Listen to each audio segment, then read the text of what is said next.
오늘 이 본문의 말씀으로 단 하나의 소원, 단 하나의 소원이라는 제목의 말씀을 전합니다.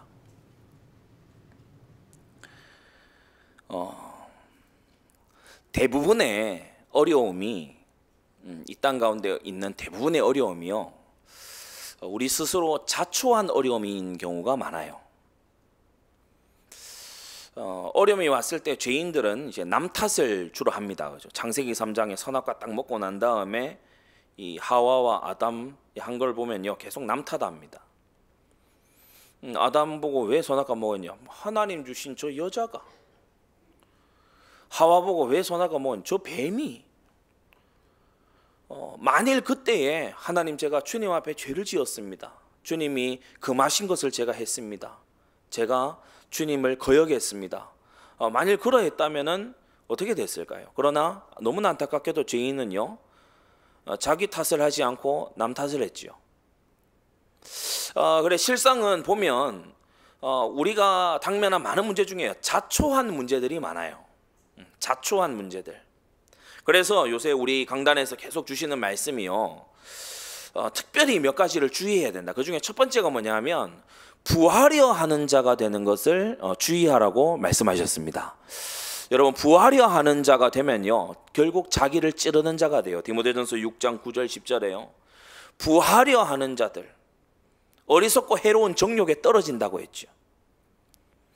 그래서 부하려 하는 자들은요, 많은 근심으로써 자기를 결국 찌르게 됩니다. 돈을 사랑하고, 그래서 내가 이 돈이 많아지는 이 부여를 통해서 나를 한번 지켜보겠다, 또는 나를 한번 승리시켜 보겠다, 이런 동기를 가질 수 있잖아요. 세상 거의 모든 사람들이 이렇게 살아가지 않습니까? 그래서 돈 되는 일, 우리 특히 뭐 여성도님들도 그렇겠습니다만은, 남성도님들이 이 회사나 직장 가면은 전부 다 뭐 월요일서부터 토요일까지 계속 포럼하는 게요, 돈벌이 포럼이잖아요. 뭐가 돈이 된다 하더라, 뭐는 요새 돈이 안 된다 하더라. 그러니까 그게요, 완전히 24 딱 돼 있거든요.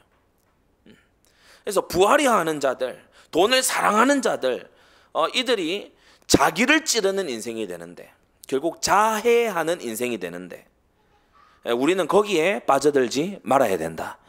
여러분, 돈을 사랑하지 말고 있는 바를 족한 줄로 여기시기를 바랍니다.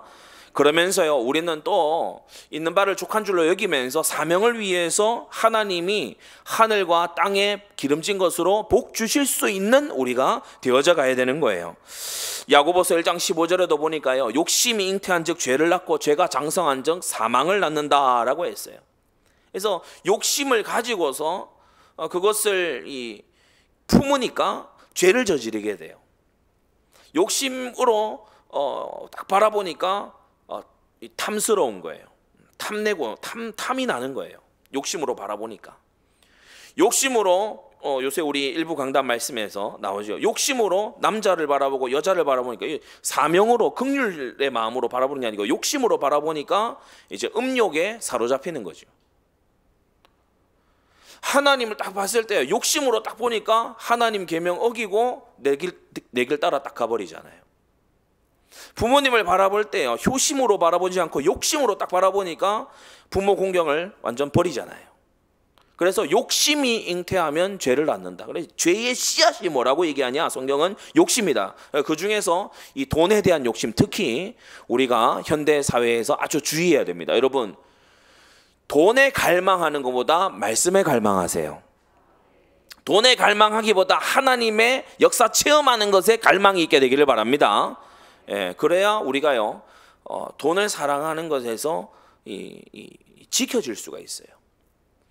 돈은 사용해야지 사랑하면 안 되잖아요. 돈을 사랑하지 않는 중요한 훈련이 뭐냐면 이 헌금 훈련입니다. 사람이 어느 일정 높이가 되면은 공포가 확 올라간다고 하죠. 그걸 보통 10m, 11m라고 얘기를 합니다. 그러니까 그 이전 막 6, 7m 정도까지는 뭐 별로 안 무섭다가 10m가 넘어가면 갑자기 공포심이 확 늘어난다고 해요. 사람에게 있어서 이 10%, 10%라고 하는 거, 이거 하나님께서 재물관 훈련하시는 방법이죠. 돈이 없어서 죽을 것 같으냐? 돈이 아까워서 죽을 것 같으냐? 아니면 하나님의 명령에 순종치 못해서 죽을 것 같으냐? 뭐에 더 갈급하냐? 뭐가 더 너의 소원이냐? 그래서 이 11조라고 하는 것도 사실은 이 돈에 관한 경건 훈련입니다. 여러분은요, 말세를 살아가는 성도들로서 부하려 하는 자 되지 마시고 정말 하나님의 일에 충성된 자 되시기를 바랍니다. 돈을 사랑하지 말고 하나님 사랑하는 우리가 되어야 돼요. 몇 주 전에 구미에서 그 말씀을 전했습니다. 돈 안 사랑하고 저는 주님 사랑합니다. 우리 또 스스로 깜빡 속을 수 있어요. 내가 그런 줄로 착각할 수 있어요. 그런데 가만히 한번 현실을 들여다보세요. 돈이 걸린 일은요, 마음을 고쳐먹고 합니다. 직장 출근 있잖아요. 직장 출근 막 궁시렁궁시렁하면서 합니다. 뭐 이렇게 돈이 걸려 있는 어떤 어떤 거래나 계약이 있다 그러면요, 막 그걸 최선을 다합니다. 돈이 걸려 있으니까. 큰 돈이 걸려 있으면 걸려 있을수록 최선을 다해요. 우리 청년들 어떻습니까? 어떤 자격증, 어떤 것에 뭐 시험 쳐서 들어가는 거 이런 거예요. 완전히 막 날밤 지새면서 노력합니다. 왜? 돈이 걸려 있기 때문에. 돈이 걸려 있으니까. 제가 한국으로 이제 들어오는 그 이제 이 비행기를 미국에서 타야 되는데 분명히 게이트가 뭐 A12번이었어요. 그래서 A12번에 가가지고 있는데 뭔가 분위기가 싸해요. 한국 가는 비행기는 원래 이제 한국 분들이 꽤 이렇게 대기하고 계시거든요, 플랫폼에. 뭔가 분위기가 싸해요. 그래가지고 보니까 이게 게이트가 옮겨졌는데 제가 못 봤어요. 시간이 이제 얼마 안 남은 거예요. 그럴 때 여유롭게 그럼 다음 비행기 타지 뭐 이렇게 생각을 한 게 아니고요. 진짜 입에서 단내가 날 정도로 뛰었어요. 왜냐, 비행기 안 놓치려고. 비행기가 비쌌거든요. 그러니까 뭐 나중에 막 피 냄새 날라 하더라고요. 그러니까 막 뛰는데 제가 뛰니까 그 같이 있던 어떤 한 분이 저를 따라서 또 뛰어요. 그러니까 둘 다 이 비행기 놓치면 안 되니까 뭐 그게 버스였다면 그만큼 뛰었을까요? 그러니까 버스 값하고 비행기 값하고 다르잖아요. 그러니까 이게 뛰는 거예요. 우리가 돈이 걸려 있다 그러면요, 막 땀도 흘리고요, 노력도 하고요. 그러면 애도 쓰고 잠도 안 자고요, 막 골몰하고요, 사람 잘 물어보기도 하고 막 그렇게 합니다. 그런데 하나님이 기뻐하시는 사람이 되게 어떻게 해야 되냐? 하나님 말씀을 배우는 그러한 자리, 희한하지요. 가자 와라 가야 된다.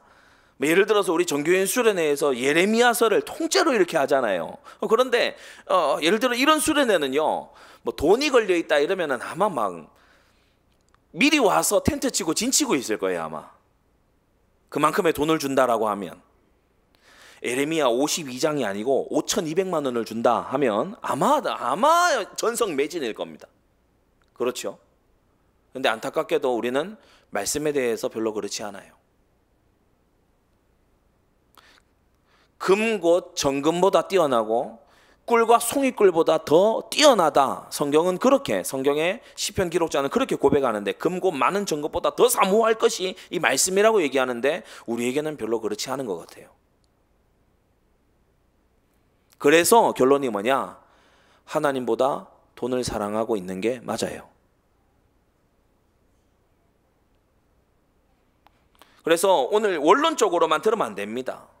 나 돈 안 사랑하고 하나님 사랑해야 그래야지 뭐 이렇게만 들으면 안 돼요. 여러분이 삶이 어떻게 구성되어 있는지를 돌아보세요. 과연 내게 있어서 돈보다 하나님이 우위에 있는지를 여러분이 체크를 해보세요. 제가 방금 말씀드린 이러한 부분을 가지고 직장에 가고 돈을 벌러 가고 가게를 열고 이렇게 할 때보다 여러분이 하나님의 소원을 이루는 일, 말씀을 듣고 순종하고 전도하고 말씀 운동하고 선교하는 이런 일에 더 열성적인지를 돌아보세요. 그리고 하나님 앞에 회개하시기를 바랍니다. 정말 회개가 일어나야 돼요. 순간이 아니고 삶의 회개가 일어나야 돼요. 회개도요, 감정적으로 눈물 찔찔 흘리고 돌아가서 똑같이 개판으로 살고 그런 식으로 하지만 안 됩니다. 삶의 회개가 일어나야 돼요. 삶의 회개. 그래서 예전에 제가 세팅을 말씀드린 거 아닙니까?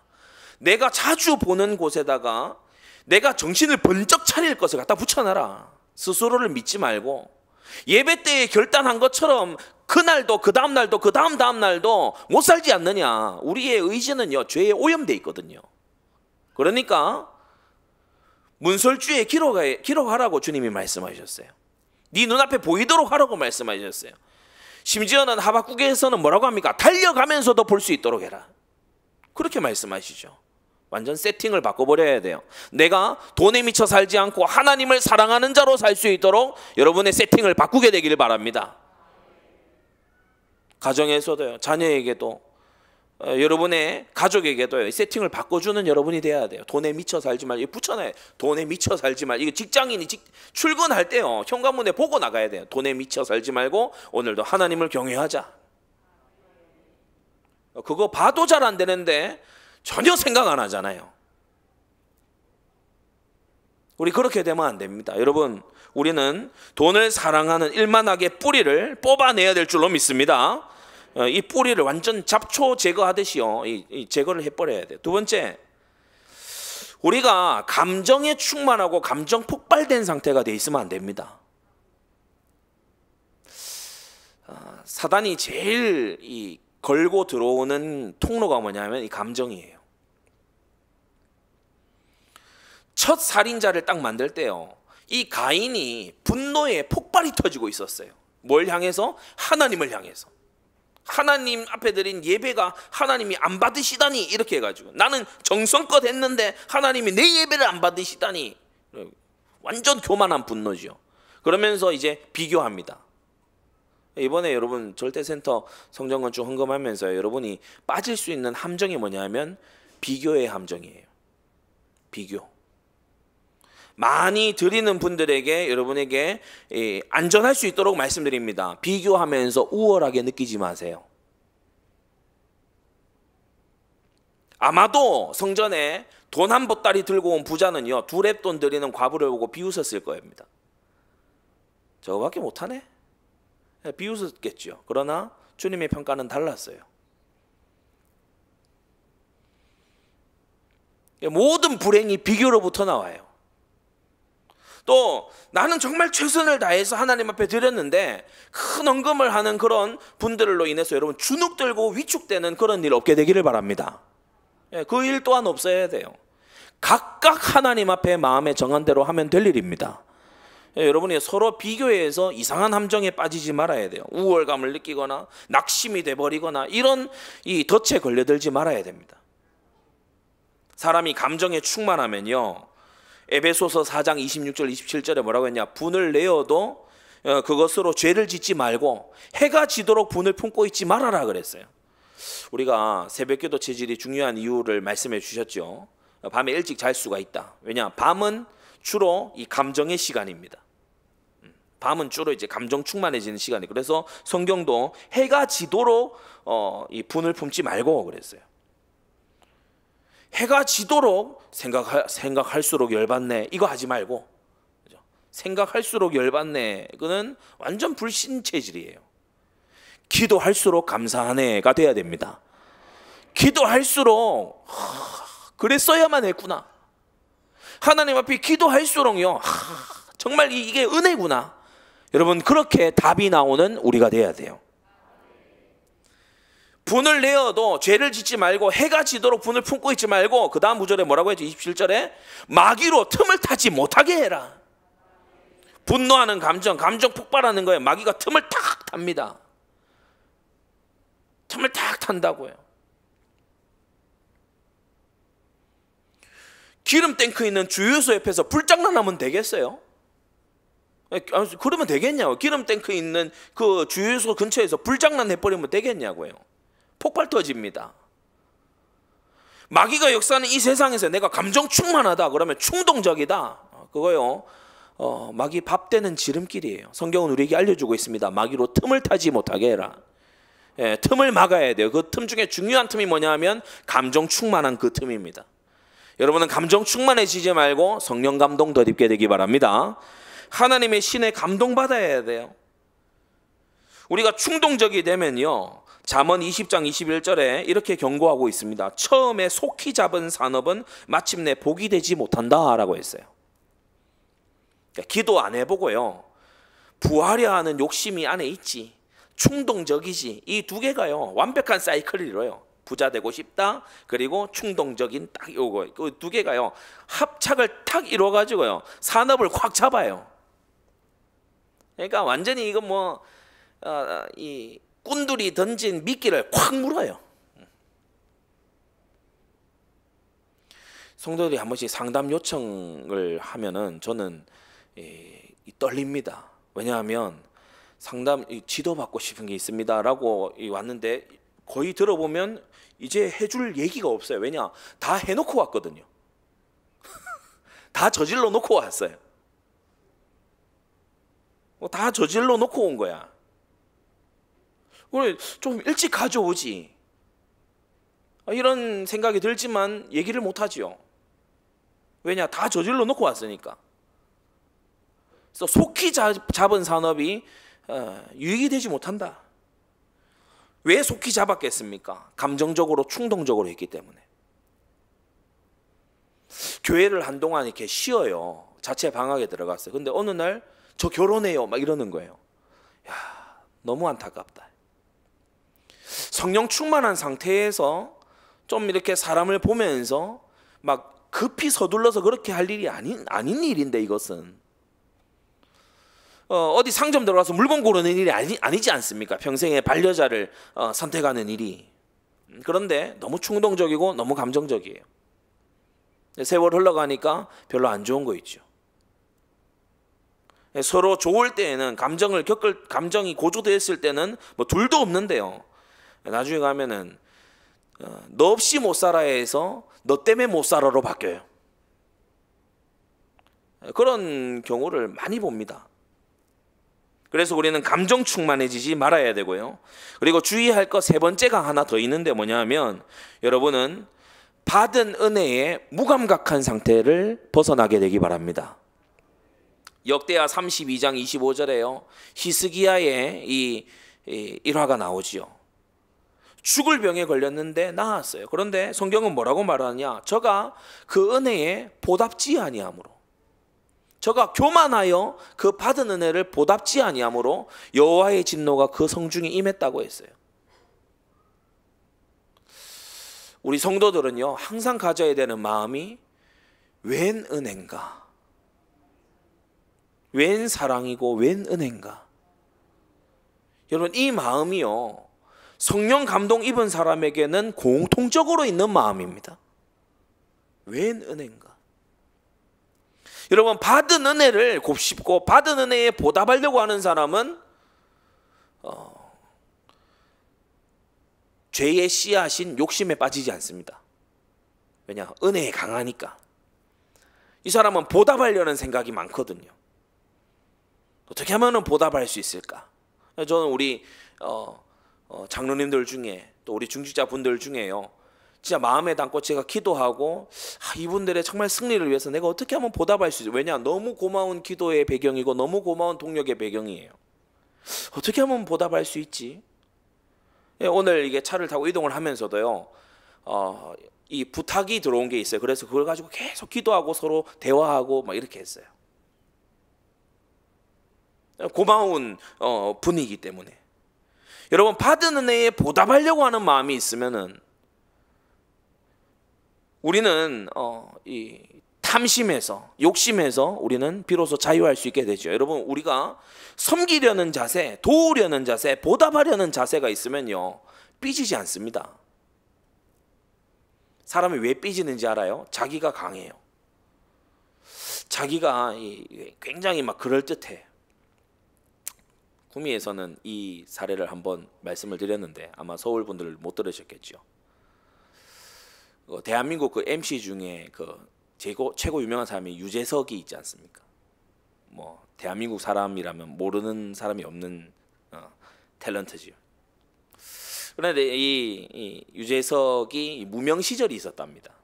아주 데뷔하고 얼마 안 돼서 어떤 프로그램에도 잘 이게 섭외가 안 되는 아주 무명 시절, 신인 시절이 있었대요. 어떤 선배가 이 완전히 뭐 비아냥되는 그런 말을, 아주 상처될 법한 말을 했나 봐요. 그러면서 야, 너는 B급이야 이랬대요. 넌 B급이야. 근데 이 유재석이 한 말입니다. 자기가 그때 하나도 상처가 안 되더래요. 왜냐? 자기는 스스로 C급이라고 생각하고 있었는데 자기를 B급이라고 해주니까 상처가 안 되더래요. 제가 그 인터뷰를 이렇게 보면서 야, 저 사람의 생각이 상당히 복음적이다. 저 말에 한해서는 상당히 복음적인 부분이 있다. 주로 전도 현장 가서 배척받는 경험 이런 거 없이, 주로 이렇게 선교지 가가지고요, 이게 난처한 그런 어떤 경험들 그런 것 없이요, 교회 안에서 막 친절과 그리고 막 대우와 서로 간에 화기애애한 것과 막 이런 것에만 단련돼 가지고 아주 자존감이 높아진 사람들이 보면요, 삐집니다. 삐져요. 책망을 못 드러내요. 책망까지는 고사하고 교훈도 막 간섭으로 얘기해요. 못 드러내요. 왜냐? 자아가 드세져 있거든요. 스스로를 A급이라고 생각하고 있는데 너 B급이야 얘기하니까 얼마나 자존심 무너지겠습니까? 그죠? 우리 예배 시간이지만 다 같이 따라합시다. 나는, 크게 한번 따라하세요. 나는 회개할 것이 너무 많다. 아멘입니까? 나는 회개할 것이 너무 많다.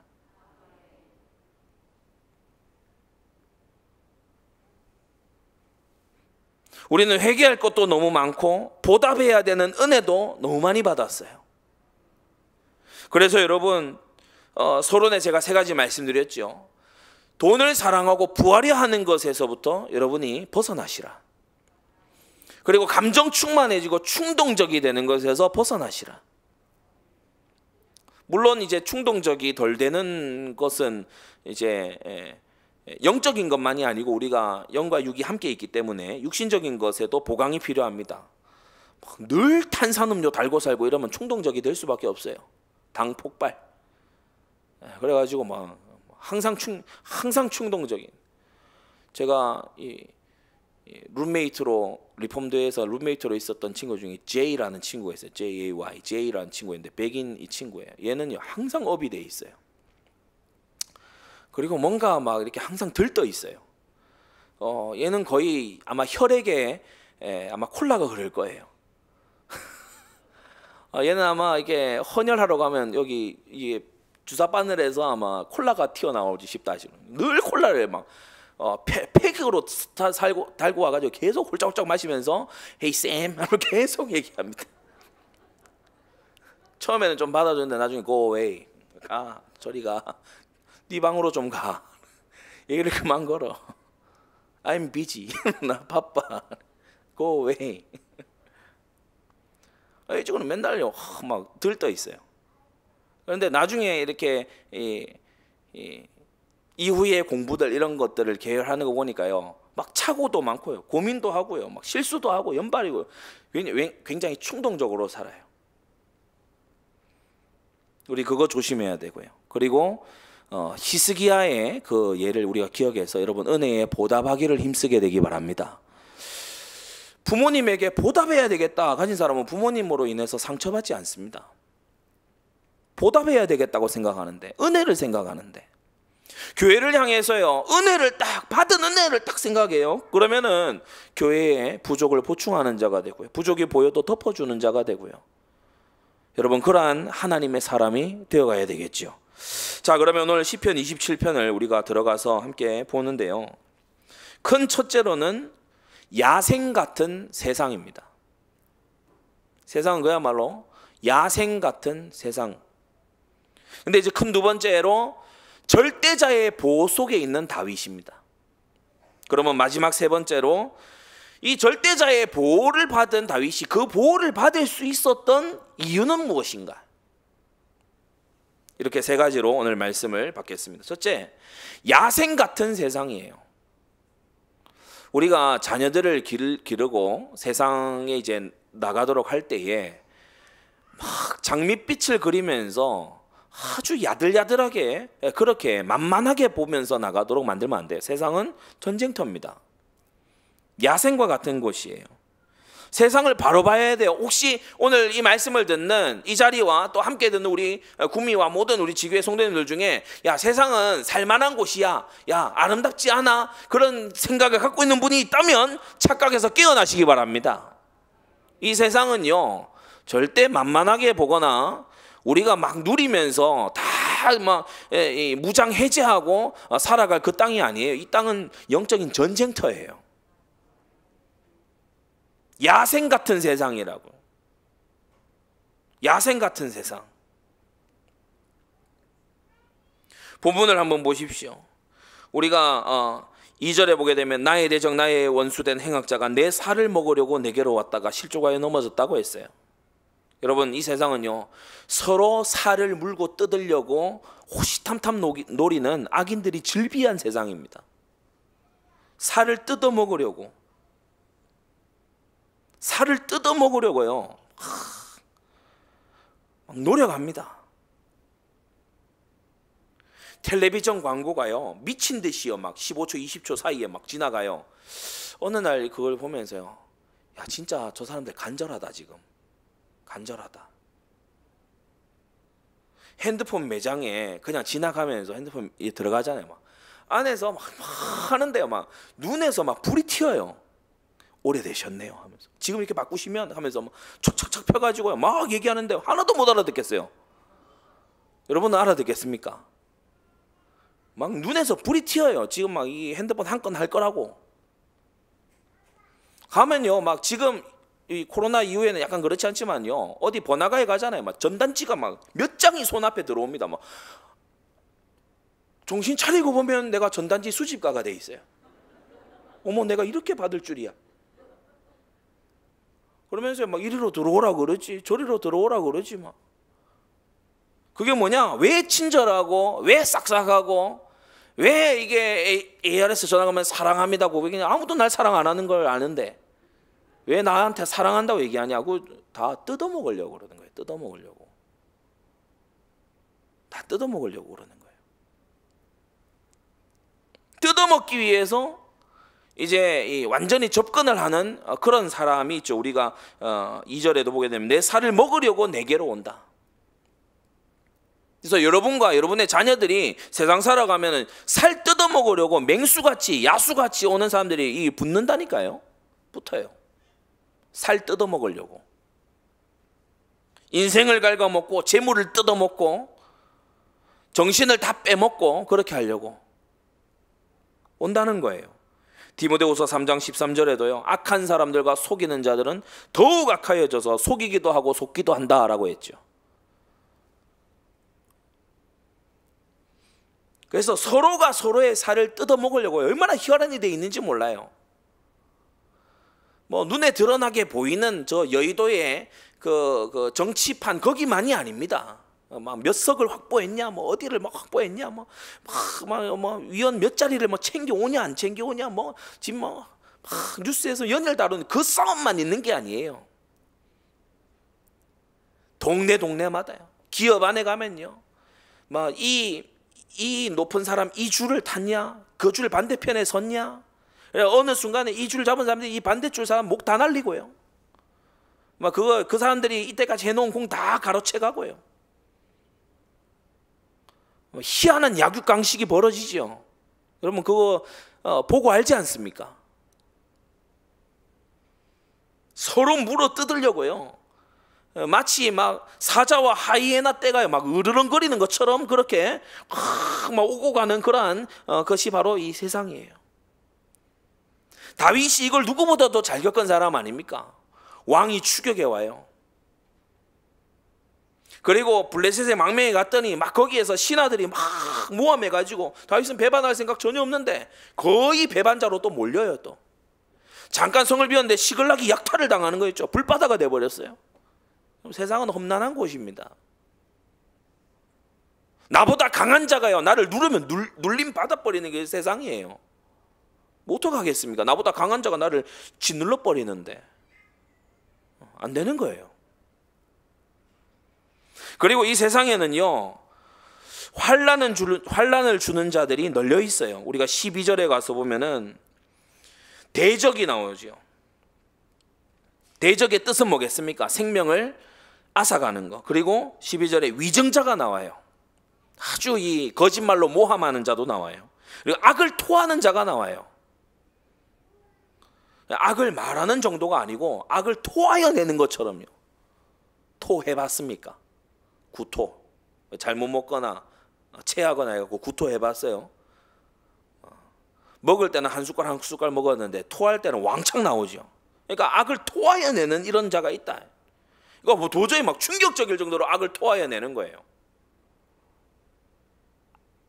세상에는 이러한 자들이 있다. 환난을 주는 대적, 위증자, 악을 토하는 자들이 있다. 그리고 가장 충격적이게 우리가 본문 10절에 보시면 부모가 나를 버리기도 해요.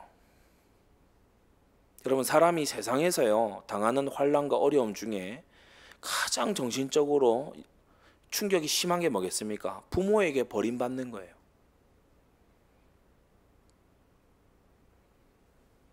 보육원 이런 데 가면요, 아이들이 이 그림자가 항상 드리워져 있어요. 많은 기업들에서요 막 후원도 하고요, 물품도 보내고요. 애들이 좋은 옷 입고 있습니다. 먹는 것도 잘 먹어요. 뭐 시설도 나쁘지 않고요. 그런데 그림자가 있어요. 왜 그러냐? 부모님이 다 돌아가신 그런 경우도 물론 있겠습니다만은 버림받았거든요. 나를 낳은 내 부모에게서 버림받았거든요.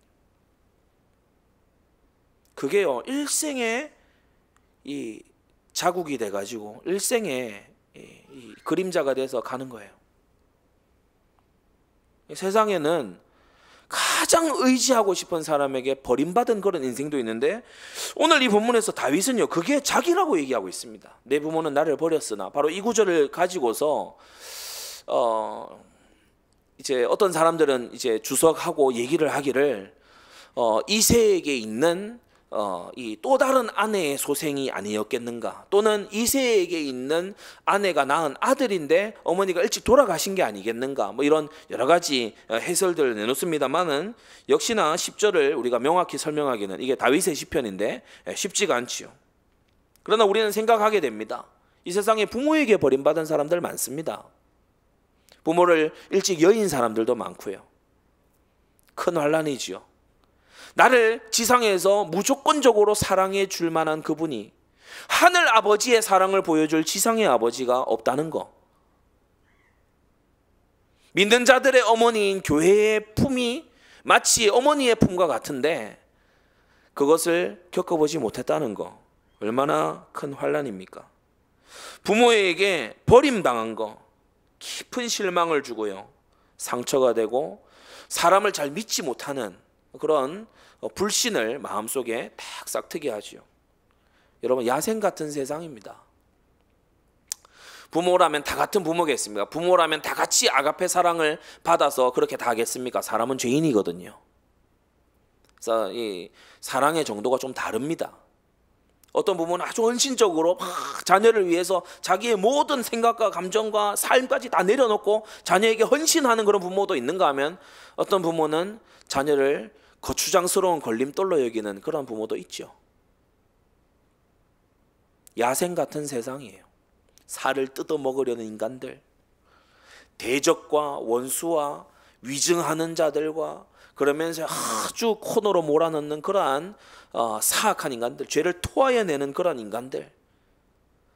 또 한편으로는요, 가정 안에서부터 너무나 나를 보호해 줘야 되는 그런 부모가 나를 오히려 버리는 그러한 악행들이 만연한 세상이죠. 자, 큰 두 번째로, 이러한 야생 같은 세상을 그 누구보다 신랄하게 겪었던 이 다윗이요, 절대자 여호와 하나님의 보호를 받았어요. 절대자 여호와 하나님의 보호를 받고 체험한 고백을 오늘 시편 27편에 기록을 해두고 있습니다. 크게 세 가지의 시점에서 보호를 받았는데, 첫째, 지나온 날 동안에 보호를 받았어요. 이 다윗이 지금 지나온 날 동안에 보호받은 것을 기록하고 있죠. 본문 1절 2절입니다. 여호와는 나의 빛이요 나의 구원이시니 내가 누구를 두려워하리요. 여호와는 내 생명의 능력이시니 내가 누구를 무서워하리요. 나의 대적 나의 원수된 행악자가 내 살을 먹으려고 내게로 왔다가 실족하여 넘어졌도다. 이미 일어난 일이지요. 나의 빛이 되세요. 왜? 어두워서 어디를 의지해야 될지 모르겠어요. 그러나 주님께서 도망칠 길을, 살 길을 보여주시는 빛이 되셨어요. 그러면서 주님이 나를 건져주시는 거예요. 구원해 주시는 거예요. 그러면서 나의 생명에 힘을 공급해 주시는 거 있죠. 그래서 원수가 살을 먹으려고 왔는데, 내가 빼앗긴 게 아니고, 내가 넘어진 게 아니고, 내 원수가 내게로 오다가 발이 걸려 넘어져서 쓰러져 버렸어요. 하나님의 보호를 체험한 다윗입니다. 사울이 그랬잖아요. 사울이 다윗을 죽이려고 오다가 실족하여 넘어졌죠. 오히려 그가 크게 수치를 당하고 말았지 않습니까? 이걸 직접 몸소 체험한 이 다윗이 오늘 이것을 고백하고 있습니다. 우리가 9절에서도 보면요, 주의 얼굴을 내게서 숨기지 마시고 주의 종을 놓아여 버리지 마소서. 주는 나의 도움이 되셨나이다 라고 했어요. 과거형입니다. 주는 나의 도움이 되셨나이다. 뜯어먹으려는 악인들로부터, 악을 토하여내는 자들로부터 하나님께서 지켜주셨다는 사실입니다. 성도 여러분, 오늘이 있음은 하나님의 은혜입니다. 지나온 날 동안요, 우리 성도들 각각이요, 얼마나 하나님의 보호 속에 있었는지 몰라요. 어떤 분들은요, 죽음의 질병으로부터 건져주셨어요. 어떤 분들은요, 가정의 파탄으로부터 건져주셨어요. 어떤 분들은요, 완전히 세상을 향해서 완전히 탐닉하는 생활을 살아갈 뻔한 걸 건져주셨어요. 어떤 사람들은요, 불신앙으로부터 건져주셨어요. 어떤 사람들은 시달림으로부터 건져주셨어요. 나의 빛이요 구원이시요 생명의 능력이신 하나님이 그렇게 하셨다는 겁니다. 여러분, 지나온 날 동안에 절대자 하나님께서 나를 보호해 주신 거 있죠. 이것을 기초로 해서, 작은 두 번째로 다윗은 고백합니다. 다가올 날에도 하나님이 나를 보호하실 것을 믿는다. 지나온 날에 하나님이 이렇게 나를 보호하신 것처럼 다가올 날에도 나를 보호하실 것을 믿는다. 여러분, 이게 믿음입니다. 여러분, 하나님의 보호를 체험한 지난 날이요, 앞날을 향해 담대하게 만들어줍니다. 3절에 말하지요. 실족하여 넘어졌도다. 3절에 군대가 나를 대적하여 진칠지라도, 이제 대적과 원수를 넘어뜨리시는 하나님을 체험했어요. 그러고 나니까 이제 담대해지죠. 3절에 군대가 나를 대적하여 진을 친다 할지라도 내 마음은 두려워하지 않을 것이다. 나를 이날까지 지키신 하나님께서 앞으로도 지키실 것을 믿는다. 여러분, 이 믿음 굳건하게 가지시기를 바랍니다.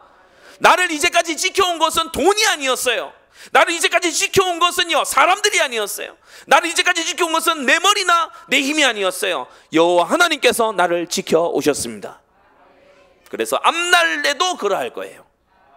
앞으로 오는 날에도 하나님이 나를 지켜주실 거예요. 5절, 여호와께서 환난 날에 나를 그 초막 속에 비밀히 지키시고 그 장막 은밀한 곳에 나를 숨기시며 바위 위에 높이 두시리로다. 할렐루야. 환난 날이 온다 할지라도 하나님의 초막의 장막 속에 나를 숨기시고 나를 높여주시고 나를 안전하게 거하게 하실 것이다. 그리고 더 나아가서 11절을 주목해 보십시오. 주의 길로 나를 가르치시고 내 원수를 인하여 평탄한 길로 인도하소서. 여러분, 다윗이 지금 뭔가를 보고 있지요. 내 원수를 인하여 평탄한 길로 인도하소서. 원수는 색다른 동역자입니다. 방해꾼은요, 기막힌 동역자입니다. 사울이 그렇게 방해를 해서요, 사명자를 솎아낼 수 있었어요. 다윗이 그냥 군대 장관 했으면요, 아마 뭐 도액도 옆에 와서 막 다 붙고 했을 거예요. 근데 다윗이 도망자가 되는 통에요, 야심과 동기가 있는 그런 인물들은 다윗한테 못 와요. 다윗이 광야를 다니면서 연신 기도해야 되는 통에 그런 이 신정국가의 가치를 발견 못한 사람은요, 이거 못 따라 붙습니다. 뭐 다 버리고 쫓아와야 되는데 누가 따라 붙겠습니까? 원수로 인하여 나를 평탄한 길로 인도하실 것을 믿는다. 그리고 13절에도 보면요, 내가 산자의 땅에 있으며, 이게 무슨 말? 내가 산자의 땅에 있으며 내가 지금까지 살아있다. 내가 지금 이날까지 살아있다. 죽음의 위기를 건너고 대적의 공격을 건너서 지금 이날까지 살아있다. 내가 산자의 땅에 있으며 여호와의 은혜 볼 것을 믿었도다. 하나님의 은혜를 보게 될 것이라는 거죠. 여러분, 지나온 날을 보십시오. 하나님의 보호였습니다. 하나님의 은혜였고 하나님의 공급이었어요. 모든 것이 그랬어요. 그래서 여기서 끝나는 것이 아니고 앞으로도 그러할 것을 믿어요. 앞으로도, 환난 날에도 원수가 나를 곤란에 빠뜨리는 그날이 온다 할지라도 오히려 평탄한 길을 만드실 하나님을 우리는 믿습니다. 그리고 세 번째, 다윗은 부르짖을 때에 보호받을 것을 믿었어요. 그게 7절에서 9절이죠. 여호와여, 내가 소리로 부르짖을 때에 들으시고 또한 나를 긍휼히 여기사 응답하소서. 부르짖을 때, 여러분, 소리로 부르짖을 때에, 성경은요 가만히 묵상하는 기도만 얘기하는 게 아닙니다. 소리 내어서 부르짖을 때에, 그때에 응답하소서라고 기도했지요. 그 응답이 뭐였습니까? 바로 8절에 나오는 말씀이었어요. 여러분, 말씀이 응답입니다. 부르짖었더니 8절에 너희는 내 얼굴을 찾으라 하시는 말씀을 주셨어요. 다윗이 급한 위기 속에서 하나님 앞에 소리내어 부르짖었어요. 그 광야에서. 이 시편 27편은요 광야 도망 다닐 때 쓴 시거든요. 하나님께 부르짖었어요. 소리내어서 부르짖었어요. 긍휼히 여기사 응답해달라고 부르짖었을 때에 하나님께서 그의 종을 통해서, 함께한 제사장을 통해서 주님께서 너희는, 지금 400명 600명 되는 너희는, 다윗을 포함한 너희들은 내 얼굴을 찾으라. 여호와의 얼굴을 찾으라. 여호와의 임재를 찾으라 하실 때에 내 마음이 주께 말하되 여호와여, 내가 주의 얼굴을 찾으리이다 하였나이다 라고 했어요. 세 가지가 순서대로 나와 있죠. 부르짖는 기도, 말씀의 응답, 그러면서 세 번째 뭡니까? 마음의 화답이 나왔어요. 하나님과 이렇게 교통하는 겁니다. 부르짖으세요. 하나님이 말씀 속에 답을 주실 겁니다. 그 말씀에 그대로 화답하는 여러분 되시기 바랍니다. 다시 한번 말씀드릴게요. 여러분이 어려움이 있습니까? 곤란한 상황이 있습니까? 염려거리가 있습니까? 소리내어 부르짖으세요. 그러면 하나님께서 강단을 통해 말씀을 주십니다. 그 말씀대로의 화답을 올려드리세요. 다윗은 그렇게 살았어요. 말씀이 응답입니다. 말씀이 응답이에요. 오늘 이 본문을 보세요. 말씀이 응답입니다. 내 삶에 대한 응답이 뭡니까? 강단 말씀인 줄 믿습니다. 내가 어디로 가야 되는지 알려주는 그 표대가 뭡니까? 강단 말씀임을 믿습니다.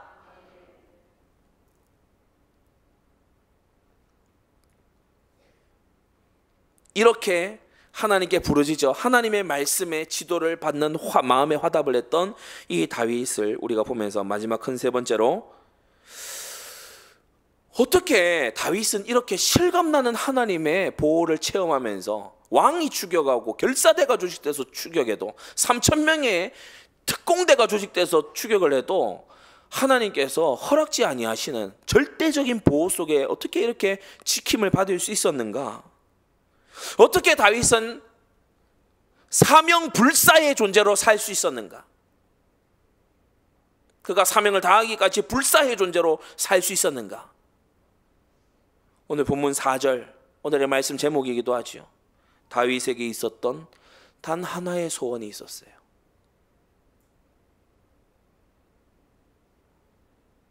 사람은 마음 깊은 곳에요 소원이 하나씩 들어있습니다.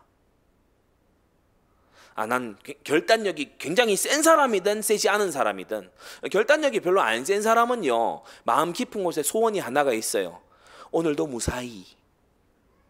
그게 마음의 결단이에요. 오늘도 별일 없이. 어려움도 없었으면 좋겠고, 또 이렇게 너무 막 피곤하지 않았으면 좋겠다. 오늘도 무사히.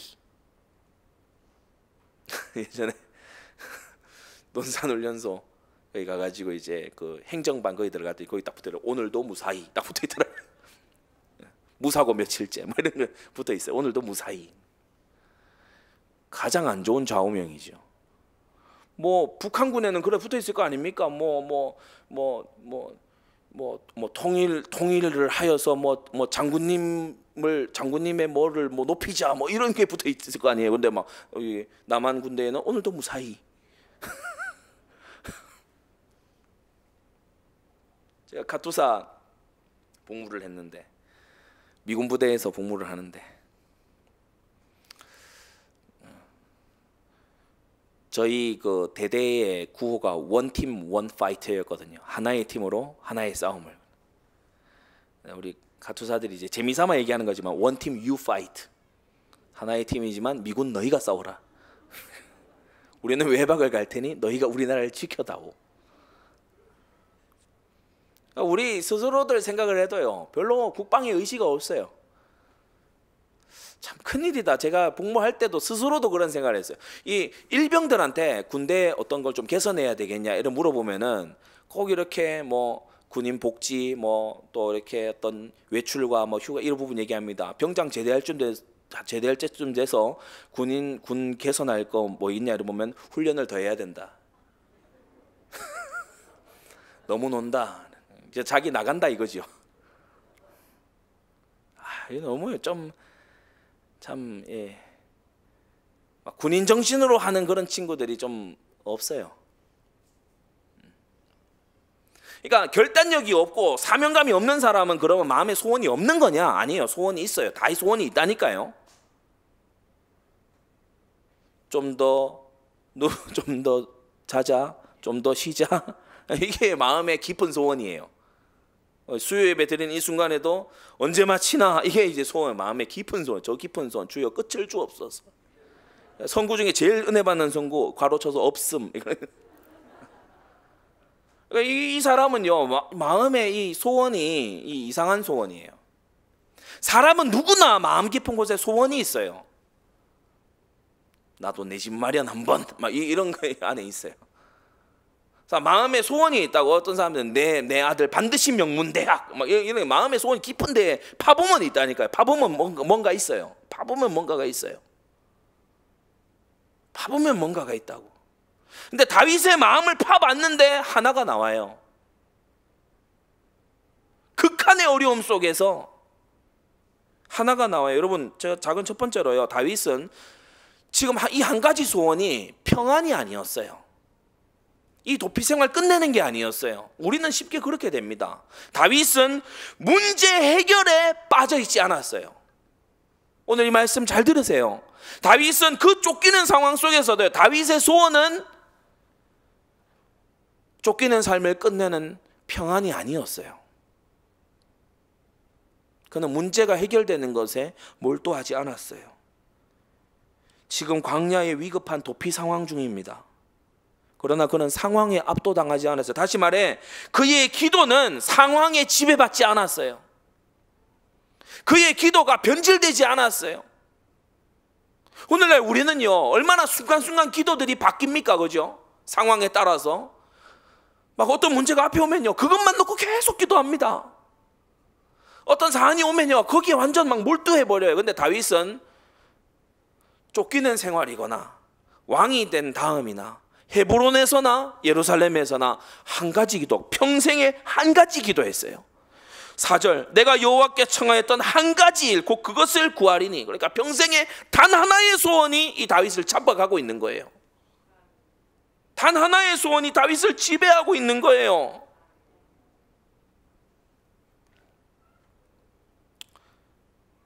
제일 좀 싫은 종류의 사람이 어떤 사람이죠? 나한테 연락이 오는데 나한테 용건이 있고 부탁할 게 있을 때만 연락을 살갑게 딱 하는 사람. 여러분 좀 그렇지 않습니까? 그죠? 뭐 안부를 한 번도 안 물어. 그러다가 뭐 자기에게 뭔가 동기가 있고 뭐 어떤 부탁할 것이 있고 용건이 있고 막 문제가 있고 이럴 때만 나를 찾아요. 우리가 하나님 앞에 좀 그렇지 않을까요? 문제 가지고 기도하고요. 문제 없으면 기도 안 하고요. 그러니까 하나님이 기도 소리를 들으시려면 계속 문제 주셔야 돼.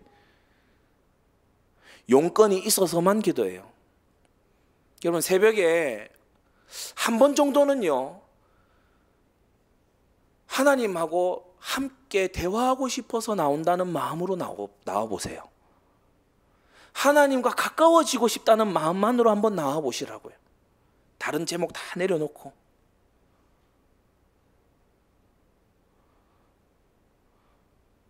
어린 아이가 아빠한테 올 때 뚜껑이 잘 안 열려요. 이것만 해서 와가지고 아빠가 뚜껑 열어주면은 뒤도 안 돌아보고 딱 하고, 다음에 지가 만난 어려운 게 있으면 또 아빠한테 와서 도와주세요 그렇게 하고 뒤도 안 돌아보고 가고, 안아주지도 않고 웃어주지도 않고 살갑게 얘기하지도 않는다면, 그런 관계가 지속되고 있다면 이건 문제 있는 거죠.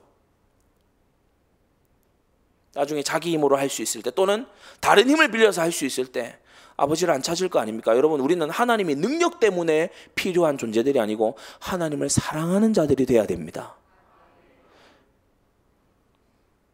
다윗은 광야 쫓기는 이 문제가 자기 기도 제목이 지금 아니에요.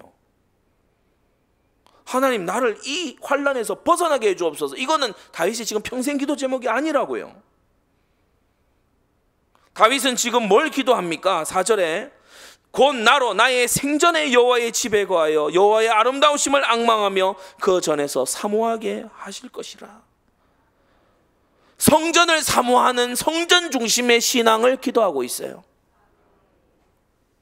4절과 6절을 동시에 보게 되면 어려울 때는요, 성전에서 앙망하고 성전에서 사모합니다.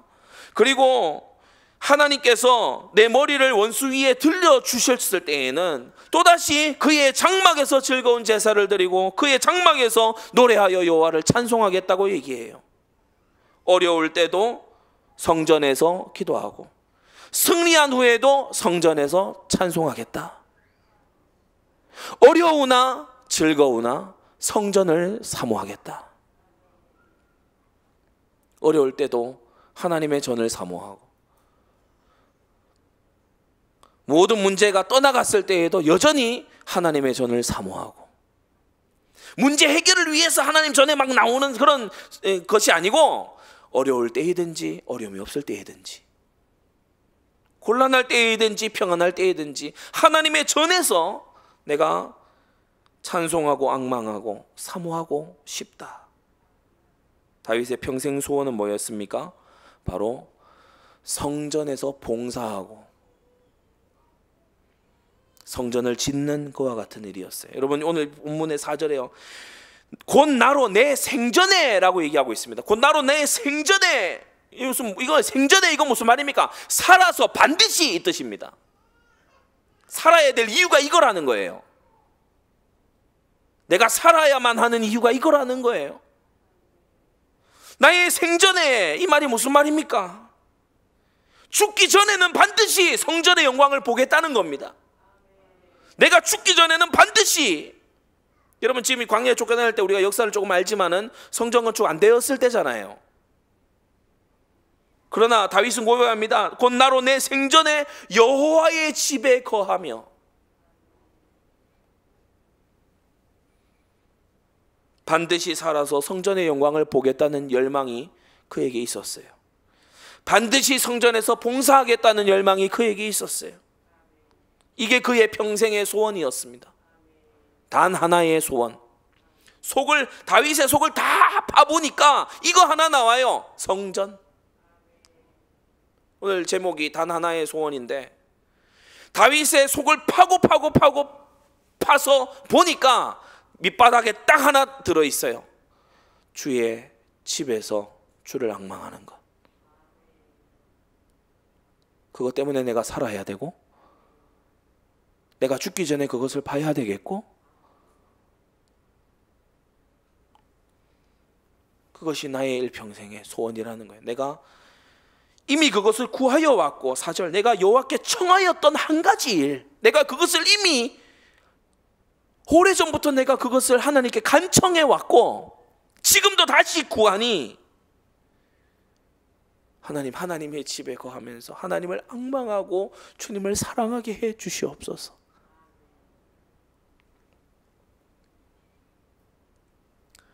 비교적 최근에 나온 찬양이지만 이 시편을 가사로 해서 노래한 그 찬양이 있지요.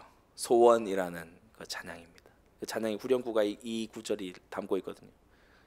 나의 평생에 단 한 가지 소원, 주의 아름다우심 보며 사랑 노래하는 것, 나의 왕 되신 주님의 얼굴 구하며 주 사랑 안에 머물러 사랑 노래합니다.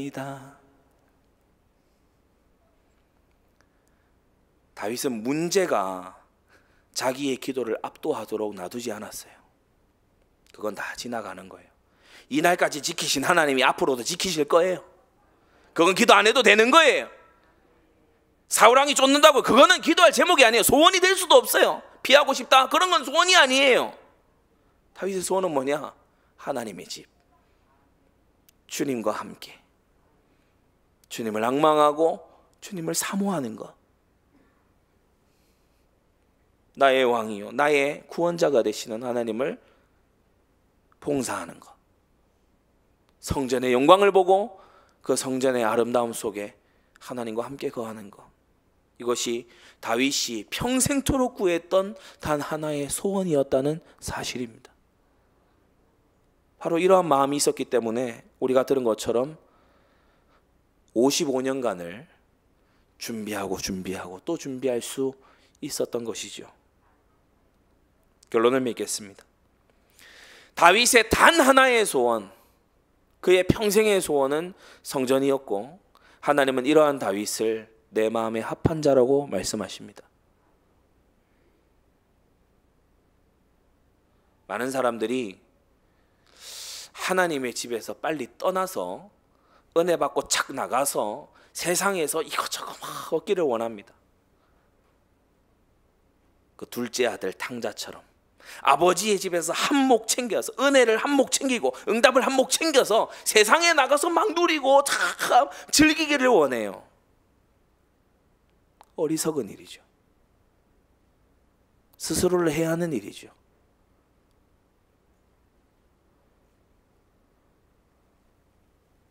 그래서 예전에 제가 그런 말씀을 드렸습니다. 주일이 주중을 위해서 존재하는 것이 아니고, 우리는 주일날 은혜 받아서 세상에서 뭔가를 이루라고 하는 것이 아니라 주중의 삶이 주일을 위해 있는 것이다. 우리는 예배하기 위해 지음받았고, 우리는 하나님의 영광을 위해 지음받은 존재들이다. 그래서 우리 인생의 본론이 뭐냐? 하나님의 전에서 예배드리는 일입니다. 이 본론 인생을 우리가 더 잘하고 싶고, 더욱더 크신 하나님의 영광에 부합되도록, 오늘 우리 대표기도 하신 권사님도 그렇게 기도하셨는데, 크신 하나님의, 우상의 정각들은 너무 초라해서 갖다 대지도 못할 그런 크신 하나님에게 예배드리기 위해서 여러분 준비한 그것대로 정말 하나님 앞에 드리고 쓰임받고 하나님의 아름다우심을 선전하는 여러분 되시기를 바랍니다. 하나님이 보호하실 이유가 있는 사람이죠. 네. 하나님께서 반드시 영광 중에 지키셔야 될 이유가 있는 사람 아닙니까? 우리 모든 성도님들 이러한 은혜가 있게 되기를 바랍니다. 기도하겠습니다. 거룩하신 하나님 아버지, 오늘 시편 27편의 이 말씀으로 다윗의 가슴 깊은 곳에 있던 단 하나의 소원을 우리로 하여금 알게 하시니 감사합니다. 나의 지나온 날들과 앞에 일어나는 모든 일들, 이 야생과 같은 이 세상 한복판에서 전능하신 하나님이 나를 지키실 것이니 우리는 다만 주의 아름다우심을 보며 여호와의 집에 거하여 주님을 사모하는 그것이 우리의 인생의 본론이 되도록 역사하여 주시옵소서. 하나님 아버지, 문제 해결에 빠져있는 우리가 되지 말게 하여 주시고 하나님을 사랑하는 것에 몰두되어 있는 우리가 되도록 은혜 베풀어 주시옵소서. 예수 그리스도의 이름으로 기도드리옵나이다. 아멘.